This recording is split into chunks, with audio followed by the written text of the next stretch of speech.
തൃശൂർ കണ്ടാണശ്ശേരിയിൽ 83-കാരിക്ക് അഭയമൊരുക്കി അരുവി പുനരധിവാസ കേന്ദ്രം.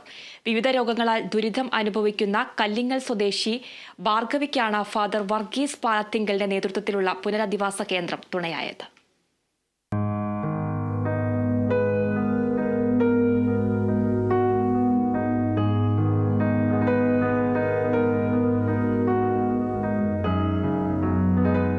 മരുന്നും ഭക്ഷണവുമില്ലാതെ നരകതുല്യമായ ജീവിതമായിരുന്നു ഭാർഗവിയുടേത്.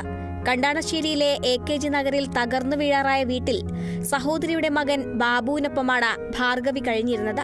സ്ഥിരം മദ്യപാനിയായ ബാബു രാവിലെ പുറത്തുപോയാൽ രാത്രി വൈകിയാണ് മടങ്ങി വരുന്നത്. ഇതിനിടെ ഭാർഗവിയുടെ കാര്യങ്ങൾ നോക്കുന്നതിന് ബാബു വേണ്ട ശ്രദ്ധ കൊടുത്തിരുന്നില്ല. അയൽവാസികളായ സ്ത്രീകളാണ് യഥാസമയം ഭാർഗവിക്ക് മരുന്നും ഭക്ഷണവും നൽകിയിരുന്നത്.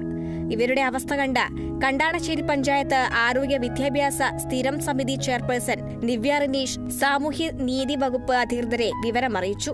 എന്നാൽ അധികൃതരുടെ ഭാഗത്തു നിന്നും മുഖം തിരിക്കുന്ന സമീപനമാണ് ഉണ്ടായത്. ഈ വിവരം അറിഞ്ഞാണ് ഫാദർ വർഗീസ് പാലത്തിങ്കൽ നേതൃത്വം നൽകുന്ന അരുവി പുനരധിവാസ കേന്ദ്രം ഭാർഗവിയെ ഏറ്റെടുക്കാൻ തയ്യാറായത്.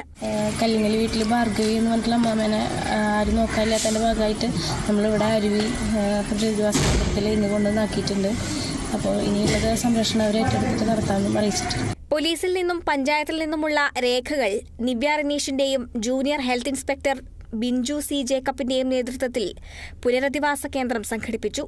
എന്നാൽ നോ ഒബ്ജക്ഷൻ സർട്ടിഫിക്കറ്റുമായി ബന്ധപ്പെട്ട് ബാബുവിനെ വിളിച്ചപ്പോൾ അയാൾ ഫോൺ എടുക്കാൻ പോലും തയ്യാറായില്ലെന്ന് ബിഞ്ചു C. ജേക്കബ് പറഞ്ഞു. ഇത് വീട്ടിലുള്ളത് ഒരു ചേച്ചിയുടെ ഒരു മകനാണ് ഉണ്ടായിരുന്നത്. പക്ഷേ മകൻ തികച്ചും പൂർണ്ണമായൊരു മദ്യപാനിയാണ്. അപ്പോൾ നമ്മൾ പോലീസ് സ്റ്റേഷനിൽ പോയി അവിടെ നിന്നുള്ള നോ ഒബ്ജക്ഷൻ സർട്ടിഫിക്കറ്റ് വാങ്ങണമെന്നുള്ള നിർദ്ദേശം നൽകിയിരുന്നതാണ്. പക്ഷേ 2-3 ദിവസമായിട്ടും നൽകാതിരിക്കുകയും മാത്രമല്ല പോലീസ് സ്റ്റേഷനിൽ പോവാതെ നമ്മൾ ഫോൺ വിളിക്കുമ്പോൾ പോലും എടുക്കാത്തൊരു സാഹചര്യം ഉണ്ടായിരുന്നു. അപ്പോൾ ഞങ്ങൾ തന്നെ നേരിട്ട് സ്റ്റേഷനിലേക്ക് പോയി എന്നിട്ട് നേരിട്ട് പോലീസ് ഉദ്യോഗസ്ഥരെ കാര്യം ബോധിപ്പിച്ചു. അതിൻ്റെ അടിസ്ഥാനത്തിൽ അവിടെ നിന്ന് നോ ഒബ്ജക്ഷൻ സർട്ടിഫിക്കറ്റ് നമുക്ക് ലഭിച്ചു.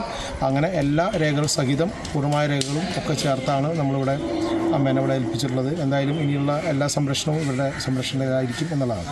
പാലിയേറ്റീവ് കെയറിന്റെ ആംബുലൻസിൽ പുനരധിവാസ കേന്ദ്രത്തിലെത്തിച്ച ഭാർഗവിയെ ജീവനക്കാർ ഏറ്റുവാങ്ങി.